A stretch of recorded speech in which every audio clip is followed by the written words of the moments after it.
On a beautiful summer evening, in the city of Seattle, the town's rich and famous have come to celebrate an award event. This is for the city's top dogs. They are here to show off how rich they are and have a good time.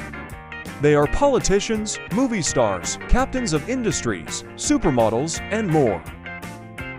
This event is the talk of the town, so every news outlet was here to get the inside story on the rich and famous.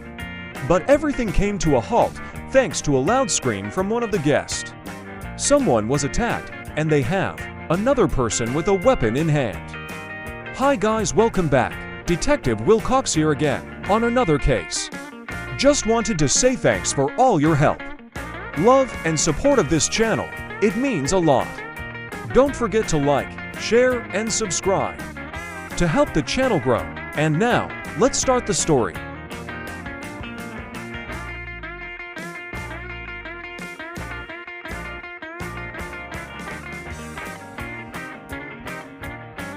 Go, go, go, sweetie, you can do it.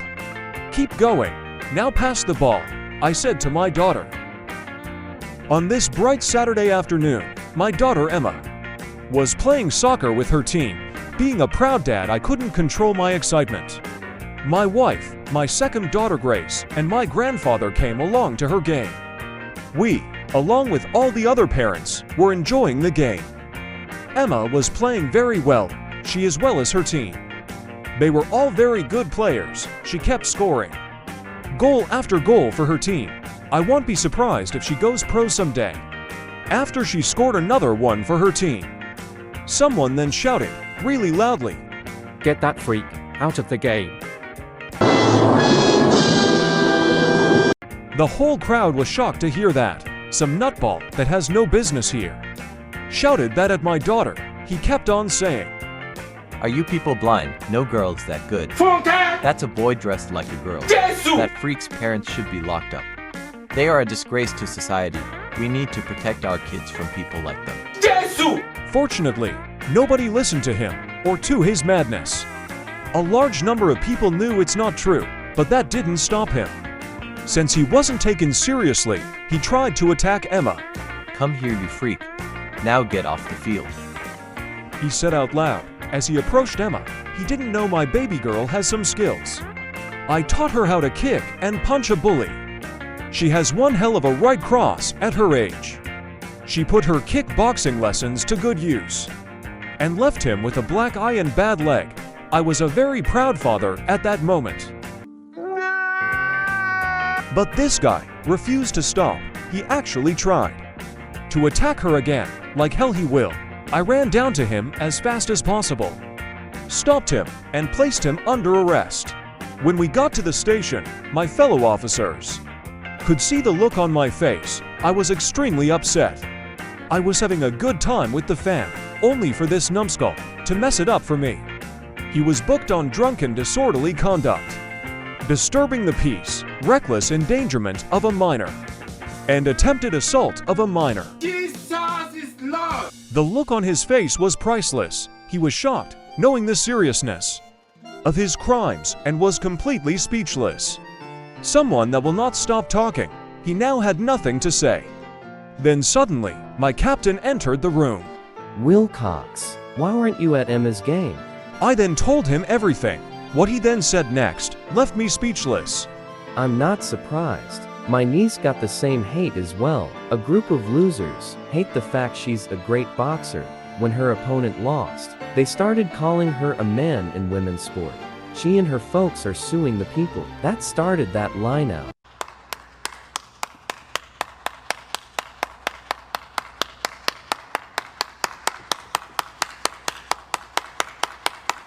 Since you're here, I got a case for you. There was an attack at the Fancy Plaza Hotel, and a victim is in critical condition. He may not make it, and we have a person of interest in interrogation. He was found with a weapon in the elevator with the Vic. Find out what you can. Just what I needed, a distraction. I met the POI in interrogation. But before I could start, his lawyer came in and demanded she speak to him first before we begin. His lawyer was Karen the Barracuda Bradford. She's very well known for her cold and ferocious approach in court. Her beauty and brains make her an unstoppable force, direct and brutal. She is the go-to lawyer if you have a problem. And if you can afford her, she's yours. And she's also my ex-girlfriend. Detective, I would like some time with my client, now please. After some time, I came back to the room to start with the interrogation. Okay, for the record, please state your name. My name is Arthur Cooper. Okay, and what do you do? I'm an executive officer. For which company, please? Detective, please keep the questions on the case. He has told you his name and his occupation. His place of employment is not relevant for now. Okay, what can you tell me about the man in the elevator with you? What is his name? What does he do? And most importantly, what happened? Well, his name is Steve. Steve Rhodes. He was the CFO at the company where I worked. We were not exactly friends. In fact, we disliked each other. Okay, looks like we're getting somewhere. I thought to myself, I may have found a motive. I did my best to get along with him, but to no avail, so I just let him be. Yeah, right. Excuse me, Detective, need I remind you that my client has not been arrested. He just had a traumatic experience. Both Mr. Rhodes and him were attacked. But it looks like you've made up your mind. This level of unprofessionalism from you is completely unacceptable. One more comment like that, and we walk. Wow. As soon as Karen called me out, I felt like a complete jerk. I'm normally more professional. Looks like I'm still upset about what happened at the game. I need to settle down, focus, and do my job. Yes, please go on. After some time, he left the company on his own. Then suddenly he called me, saying he wants to talk to me about something very important, so I agreed to meet him. Do you know what it was, this important thing? And why did he not tell you over the phone? Not a clue. All I know is he said it was serious and we should meet, so I told him the time. He agreed. Okay, tell me exactly what happened on the day of the attack. Don't leave out anything. Start from the top. We were to meet at the hotel. I live there for now. I went for a walk in the morning. After that, a meeting, then to the movies. Met some friends, then on my way back I stopped at the lobby to pick my mail from the reception. They gave me my mail and other things. The lady at the desk asked if I forgot my keys again. I said no, I got it this time. They told me I have someone waiting for me. So I went to my room, then as I saw Steve. Then I blacked out. Next thing, I woke up and I heard lots of screams. That's it. What time did you go out? And when were you and Steve meant to meet? I had things to do in the morning, so I got up at 6 a.m. Had some breakfast via room service, did my work, left at 10 a.m. for a meeting. At a church, took a walk, then the movies. I came back at 3:15 to get ready for Steve. We were to meet at 4 p.m. at the hotel. Do you have anyone that will confirm this? Yes, the hotel concierge. He saw me go out in the morning, then the local church where I had my meeting with some friends. Okay, please give me their information, and I'll look into the information you gave me. Is that all, Detective? Yes, for now. Then I'll be taking my client home. Any other information or questions needed, contact me first. After the interview, Karen took him home.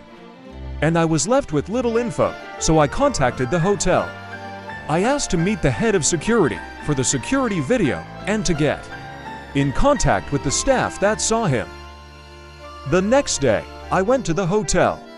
I met the head of security. He was an old cop buddy. He couldn't send the video to the station for some reason, but he could show me the videos in his office. It wasn't much to go on. It showed Arthur going out, like he said, at 10 a.m., then coming back at 3:15 p.m. But something was wrong with the footage. Some parts of the images didn't show. For some strange reason, we could see bits of it. but the staff are working on it, doing their best. My cop buddy said it's been acting up all day, but he'll put a rush on it to get it fixed, then get back to me. So I went to interview the staff about both the incident and about Arthur's character. I wanted to know more about him. They all had mixed feelings towards him. Some said he was very humble, down to earth, and a loner. Some said he was full of himself, like he was better than them. You serious? Another said he was very respectful, and he would like to chat with them sometimes. He never looked down on anyone. But sometimes he would forget his keys, so they knew him well. They always helped him get back in his room whenever he lost them. On the day of the incident, the staff that brought his food confirmed his story. He ordered his regular breakfast, a salad sandwich with berries and juice. After that, another confirmed he saw him leave the hotel at around 9:55 or 10 o'clock. It looks like his story was good, but then a new staff member told me something. On the day of the party, he saw Steven at the lobby, waiting for someone. He remembers because he got him a drink and he looked very scared. He was worried about something. This was around 2 or 2:30. He was not sure what time he came in. Coming early wasn't new. They were to meet at 4. Looks like he couldn't wait. Whatever he had to tell him must be very important, since this guy is new. Plus he's not sure of the time he saw him, and he's the only one that did. I need a second eyewitness to confirm this. My next stop was the church. He didn't say what the meeting was about at the station, but I think I know what. I met the pastor who confirmed my suspicions. Arthur was getting counseling. Back in the day he was a drunk, heading down the wrong path, but a member helped him get it together. That day was his weekly meeting, like clockwork. After talking to the pastor, I think I have a little idea about my person of interest. Then I got a message from my buddy. I need to see the video they got, like right now. What's the urgency, I wonder? Let's find out on the next episode. Thanks for staying with us. Don't forget to give a like, share, and subscribe for more.